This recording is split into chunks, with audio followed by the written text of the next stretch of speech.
Institution singulière, le Collège de France représente l'excellence de la recherche française.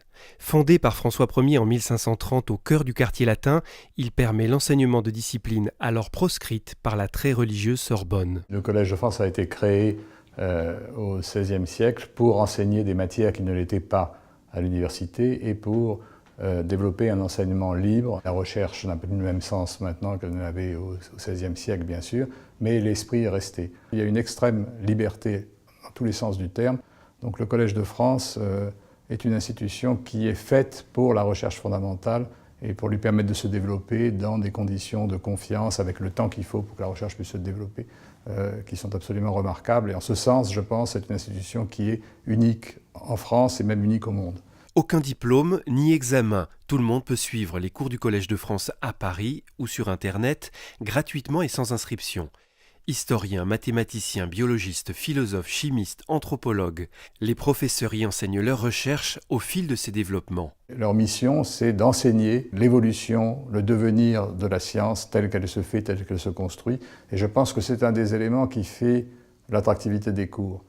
Il y a beaucoup de gens qui viennent assister à ces cours librement, qui ne sont pas spécialistes forcément du domaine étudié, mais qui sont fascinés par l'idée qu'ils sont dans un milieu où ils voient la science en train de s'élaborer. Ampère, Champollion, Berthelot, Claude Bernard, Valéry. Plus récemment, Lévi-Strauss, Foucault, Barthes, Bourdieu ou Pierre-Gilles de Gennes, les plus grands noms de la pensée française ont occupé les chaires du Collège de France, renouvelées librement selon l'actualité scientifique. 10 professeurs ont obtenu un prix Nobel. Le dernier en date a été remis à Serge Haroche en 2012. Le recrutement au Collège de France est très spécial. Il se fait par les pairs, c'est l'assemblée des professeurs qui choisit les thèmes de recherche sur lesquels une chaire va être créée et qui surtout choisit la personnalité qui va occuper la chaire. La liberté que l'on a de choisir le thème des chaires nous permet effectivement de choisir des domaines qui sont des domaines plus risqués, qui sont à la croisée de différentes sciences ou disciplines. Une fois que les professeurs ont été nommés, on a cette richesse de les faire interagir entre eux. Et en entrant au Collège de France, on rentre dans une communauté, on est amené à discuter, à parler, à devenir souvent amis avec des gens qui travaillent dans des domaines différents. Et dans aucune autre institution en France, ce genre de contact n'est favorisé, n'est possible. 300 chercheurs associés, autant d'ingénieurs et de techniciens travaillent autour de 57 chaires et instituts spécialisés.